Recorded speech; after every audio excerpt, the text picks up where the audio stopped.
ورحمة الله وبركاته مستمعينا.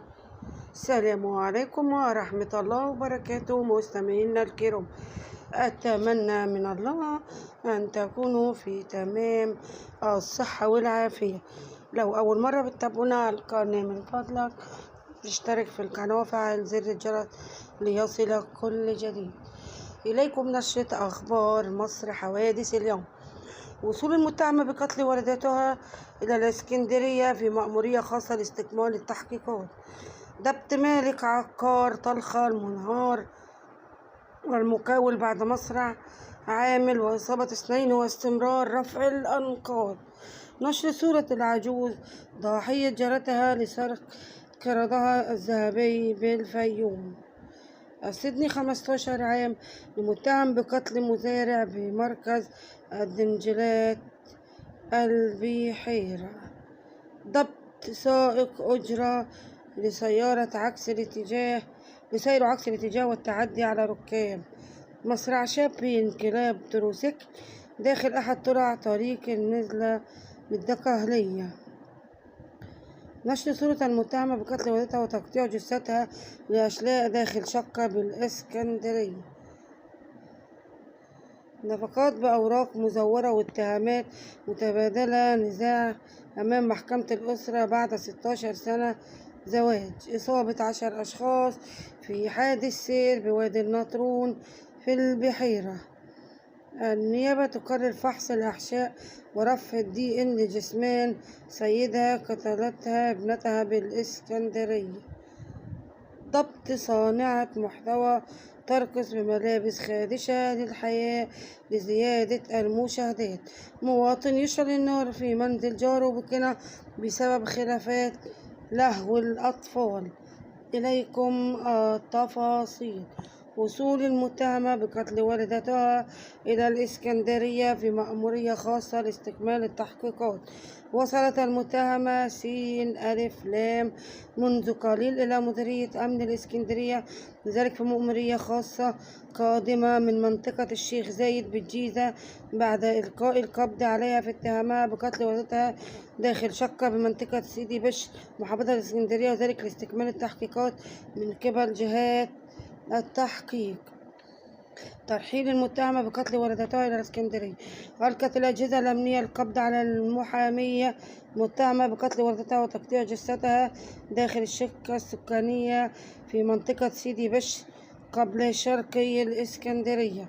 وضبطت قوات الشرطة المتهمة سين محامية أثناء تواجدها في شقة منطقة الشيخ زايد بمحافظة الجيزة كانت تختبئ بها بعد فرارها من الإسكندرية عقب الجريمة، فيما سيتم نقل المتهمة إلى الإسكندرية من خلال مأمورية آمنة لعرضها على النيابة العامة للتحقيق في الجريمة.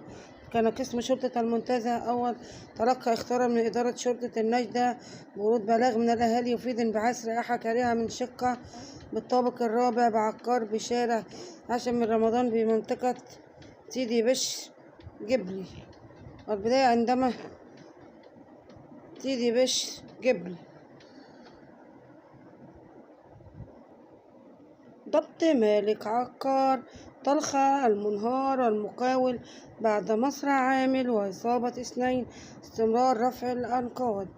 ألقت الأجهزة الأمنية محافظة الدقهلية القبض على مالك العقار الذي شهد انهيار 3 طوابق علوية بمنطقة ناصر بمدينة طلخة، ذلك عقب قيامه بتنفيذ أعمال بناء مخالفة دون الحصول على الترخيص اللازم أو الالتزام باشتراطات البناء، ما أسفر عن مصرع عامل إصابة 2 آخرين، فيما كان المقاول المنفذ قد سلم نفسه للأجهزة الأمنية فور وقوع الحادث. قوات الحماية الميدانية تواصل عملها برفع الأنقاض. وتواصل قوات الحماية الميدانية بالتنسيق مع إحدى شركات المقاولات أعمال رفع الأنقاض للبحث عن أحد العمال الذي كان لا يزال أسفل الركام أثناء استخدام ونش لرفع مواد البناء.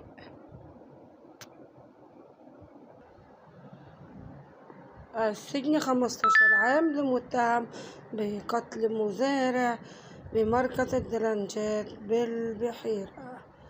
عقدت محكمة جنايات دمنهور برئاسة المستشار الدكتور سامح عبد الله عضوية المستشارين محمد خضر وأحمد محمد خليل ومصطفى محمد رفاعي السجن المشدد 15 عام للمتهم الأول بقتل مزارع مركز الجنايات، والسجن 3 سنوات لشقيقه مع براءة باقي المتهمين في القضية. والسلام عليكم ورحمة الله وبركاته مستمعينا الكرام.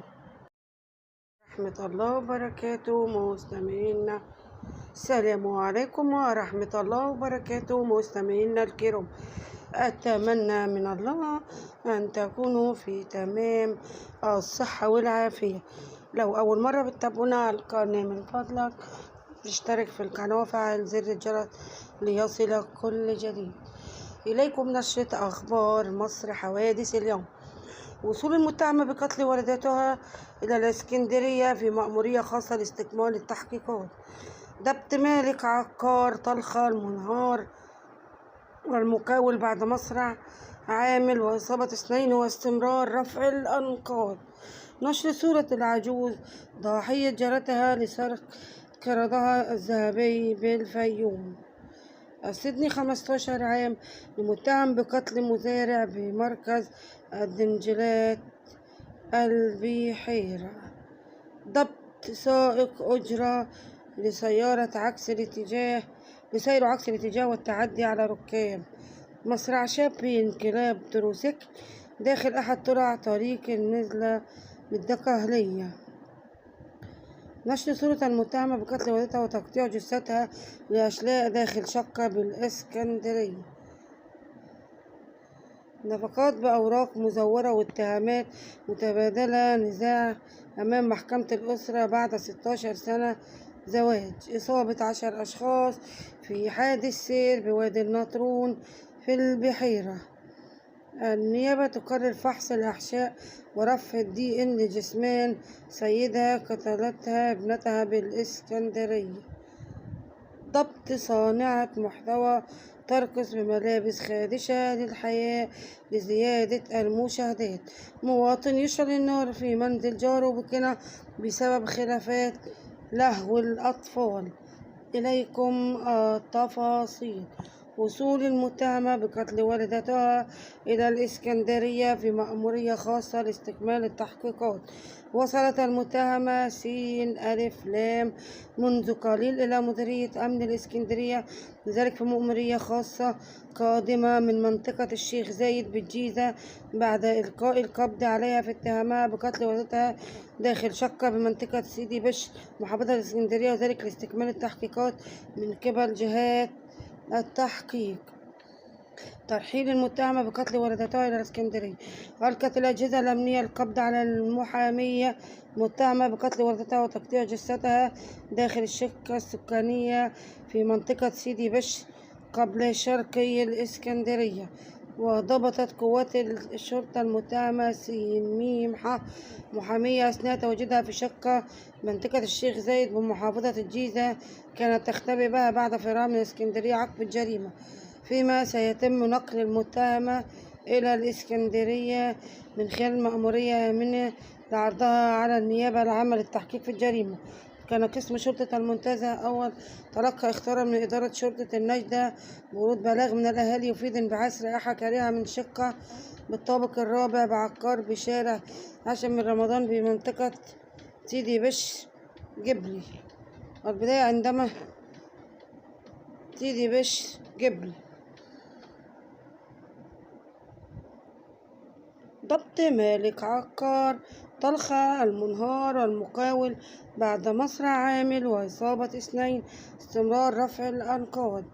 ألقت الأجهزة الأمنية محافظة الدقهلية القبض على مالك العقار الذي شهد انهيار 3 طوابق علوية بمنطقة ناصر بمدينة طلخة، ذلك عقب قيامه بتنفيذ أعمال بناء مخالفة دون الحصول على الترخيص اللازم أو الالتزام باشتراطات البناء، ما أسفر عن مصرع عامل إصابة 2 آخرين، فيما كان المقاول المنفذ قد سلم نفسه للأجهزة الأمنية فور وقوع الحادث. قوات الحماية الميدانية تواصل عملها برفع الأنقاض، وتواصل قوات الحماية الميدانية بالتنسيق مع إحدى شركات المقاولات أعمال رفع الأنقاض للبحث عن أحد العمال الذي كان لا يزال أسفل الركام أثناء استخدام ونش لرفع مواد البناء.